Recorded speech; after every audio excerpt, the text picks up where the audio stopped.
반갑습니다. 여러분의 투자 생각 파트너 엔통입니다. 오늘은요, 국내 의약품 품질 관리 서비스의 정말 핵심적인 기업이죠. SLS 바이오를 한번 제대로 파헤쳐 보겠습니다. 최근에 영업 정지라는 아주 큰 위기를 겪고 이제 막 영업을 다시 시작했는데요. 과연 이 기업, 이 위기를 멋지게 탈출할 수 있을까요? 그 핵심 시나리오 지금부터 딱 정리해 드릴게요. 지금 SLS 바이오가 처한 상황이 참 흥미롭습니다. 어떻게 보면 굉장히 중요한 갈림길에 서 있다고 할 수 있죠. 사업은 다시 할 수 있게 됐는데 정작 주식 거래는 여전히 꽁꽁 묶여 있거든요. 자, 그럼 이 기업의 운명 앞으로 어떻게 될까요? 오늘 이 내용을 보시면서 그 실마리를 같이 한번 찾아보시죠. 모든 위기에는 시작이 있죠. SLS 바이오의 이 갑작스러운 추락이 왜 시장에 더 큰 충격을 줬는지 제대로 이해하려면요, 이 회사가 위기 이전에 도대체 어떤 위치에 있었는지부터 알아야 합니다. 화면 한번 보실까요? 이름만 들어도 하고 알만한 글로벌 제약사들 화이자, GSK가 보이죠. 국내의 주요 기관들도 보이고요.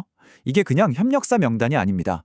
이 분야에서 이 회사가 얼마나 깊은 신뢰를 쌓아왔는지 보여주는 뭐랄까 하나의 훈장 같은 거죠.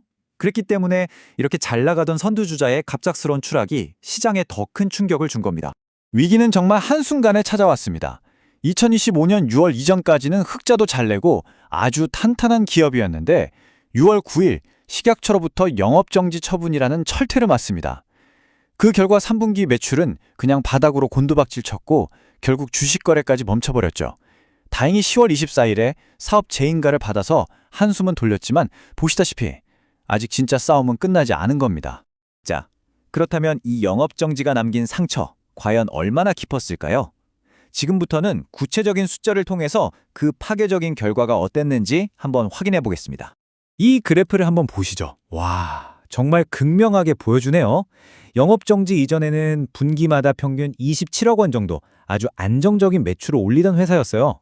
그런데 2025년 3분기 주력 사업이 딱 멈추니까 매출이 단 3억 원으로. 이건 뭐 수직 낙하라고밖에 표현할 수가 없네요. 무려 마이너스 86%입니다. 상상이 되시나요? 회사의 핵심적인 수입원이 사실상 그냥 증발해 버린 거예요. 정말 어마어마한 충격이었죠. 바로 이 숫자, 분기 매출 3억 원. 이게 바로 거래소가 잠깐만, 이 회사 앞으로 계속 사업을 할 수 있는 건가? 하는 근본적인 물음표를 던지게 만든 상장 적격성 심사의 결정적인 계기가 된 숫자입니다. 재무 상태는요, 말 그대로 천국과 지옥을 오갔습니다. 불과 1년 전만 해도 24억 원의 영업이익을 내던 아주 건실한 흑자 기업이었는데 2025년 3분기에는 18억 원의 영업 손실을 기록하는 적자 기업으로 완전히 180도 뒤바뀌어 버린 겁니다. 위기의 깊이가 어느 정도인지 느껴지시죠? 하지만 모든 이야기가 비극으로만 끝나지는 않죠. 이 깊은 절망 속에서 마침내 부활의 신호탄이 쏘아 올려졌습니다. 과연 이 위기를 기회로 만들 수 있는 그 근본적인 힘은 어디에 있었을까요? 바로 이겁니다. 가장 중요한 전환점.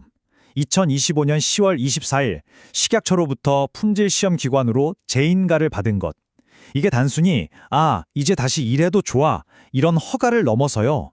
회사가 문제를 해결했고 이 회사의 핵심 역량인 품질 관리 능력을 국가가 다시 공인해줬다는 아주 결정적인 증거가 되는 겁니다. 그럼 이런 생각이 들죠. 아니, 그럼 고객들이 다 떠나버린 거 아니야? 그런데 왜 바로 떠나지 않았을까요? 그 이유는 바로 이 사업이 가진 높은 진입 장벽 때문입니다. 한번 생각해 보세요. 수백 대가 넘는 고가의 장비, 수년간 훈련된 전문 인력, 그리고 눈에 보이지 않지만 가장 중요한 신뢰. 고객사 입장에서 이런 파트너를 하루아침에 다른 곳으로 바꾸는 건 거의 불가능에 가깝습니다. 바로 이 점이 SLS 바이오에게 다시 회복할 수 있는 시간을 벌어준 셈이죠. 자, 이제 마지막 관문입니다. 사업은 다시 시작됐지만 진짜 싸움은 지금부터예요. 주식 거래를 다시 시작하기 위해서 넘어야 할 마지막 산은 과연 무엇일까요? 거래소가 요구하는 핵심은 딱 하나입니다. 바로 영업의 지속성. 이게 어려운 말이 아니에요. 아주 쉽게 풀어서 말하면 이 회사가 앞으로도 안정적으로 사업 계속해서 꾸준한 매출을 낼 수 있다는 걸 증명해 봐라. 바로 이겁니다. 그 증명을 위한 일종의 합격선. 그게 바로 이 숫자 20억 원입니다. SLS 바이오가 거래소한테 우리 문제 없습니다. 이렇게 건재합니다. 라고 보여주기 위해 달성해야 할 분기 매출 목표치. 바로 그겁니다. 이건 저 혼자만의 생각이 아니고요. 하나금융투자의 리포트에서도 이 점을 아주 명확하게 짚고 있습니다. 거래 재개의 가장 중요한 포인트는 영업정지 이전 수준으로의 매출 회복 여부다. 즉, 분기 매출 20억 원 안팎을 꾸준히 찍어주는 게 핵심 열쇠라는 분석이죠. 앞으로의 여정은 아주 명확합니다. 거래소로부터 2026년 8월까지라는 시간을 부여받았어요.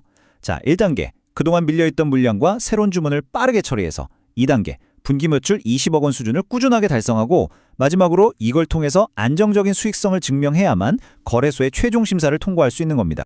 그렇다면 앞으로 우리 투자자들은 무엇을 유심히 지켜봐야 할까요? 체크해야 할 핵심 포인트들을 딱 정리해 보겠습니다. 여기서 우리가 주목해야 할 정말 흥미로운 지점이 있습니다.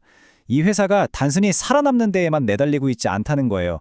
화면에 보시는 것처럼 신약 개발 지원이나 체외 진단 같은 새로운 성장 동력을 계속 준비하고 있다는 거죠.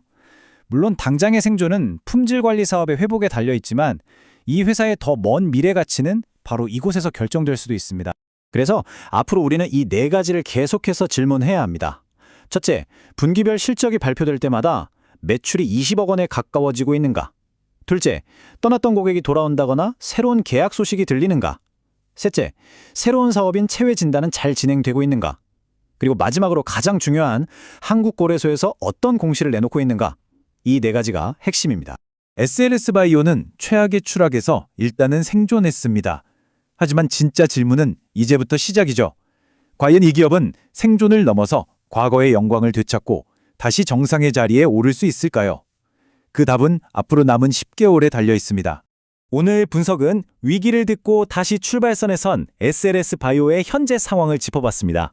늘 말씀드리지만 본 내용은 투자를 권유하는 것이 아닌 정보 제공을 위한 컨텐츠입니다.